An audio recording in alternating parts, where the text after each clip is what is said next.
ವೀಕಲ್ಲಿ ಇವತ್ತು Thursday skin care ರೂಟೀನ್ನ start ಮಾಡಬೇಕು. ಇವತ್ತು ಎಕ್ಸ್ಫೋಲಿಯೇಟರ್ ಮತ್ತು ಫೇಸ್ ಪ್ಯಾಕ್ನ ಮಾಡೋಣ ಅಂದ್ಕೊಂಡಿದ್ದೀನಿ. ನಾನಿವತ್ತು ಎಕ್ಸ್ಫೋಲಿಯೇಟರ್ ಆಗಿ ಸಕ್ಕರೆ ಮತ್ತು ಎಣ್ಣೆನ ಮಿಕ್ಸ್ ಮಾಡಿಕೊಂಡು ಯೂಸ್ ಮಾಡ್ತಾ ಇದ್ದೀನಿ.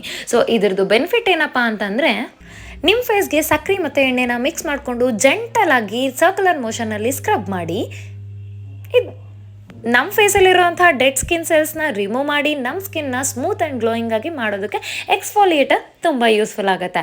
ಡೈರೆಕ್ಟಾಗಿ ಫೇಸ್ ಪ್ಯಾಕ್ ಆಗಬಾರ್ದು ಗುರು, ವೀಡಿಯೋನಲ್ಲಿ ತೋರಿಸಂಗೆ ಇದು ಮಾಡಿ.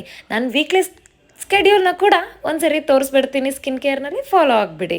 ಇದಾದಮೇಲೆ ನಾವು ಜೆಂಟಲಾಗಿ ವಾರ್ಮ್ ವಾಟರಿಂದ ಫೇಸ್ನ ವಾಶ್ ಮಾಡ್ಕೊಂಬಿಟ್ಟೆ. ನೆಕ್ಸ್ಟ್ ಫೇಸ್ ಪ್ಯಾಕ್ಗೆ ನಾನು ಏನೆಲ್ಲ ಯೂಸ್ ಮಾಡ್ತೀನಿ ಅಂದರೆ, ಮೊಸರು, ಜೇನುತುಪ್ಪ ಮತ್ತು ಅರಿಶಿನ ಪುಡಿ ಸ್ವಲ್ಪ ಯೂಸ್ ಮಾಡ್ತಾ ಇದ್ದೀನಿ. ಇದರಿಂದ ನಮ್ಮ ಸ್ಕಿನ್ನ ಮಾಯ್ಶ್ಚರೈಸ್ ಮಾಡಿ ಬ್ರೈಟ್ ಮಾಡಿ ನಮ್ಮ ಸ್ಕಿನ್ನ ಸ್ಮೂತಾಗಿರೋದಕ್ಕೆ ತುಂಬ ಹೆಲ್ಪ್ ಮಾಡುತ್ತೆ. 15 ರಿಂದ 20 ನಿಮಿಷ ಈ ಫೇಸ್ ಪ್ಯಾಕ್ನ ಅಪ್ಲೈ ಮಾಡಿ ಇಟ್ಕೊಳ್ಳಿ.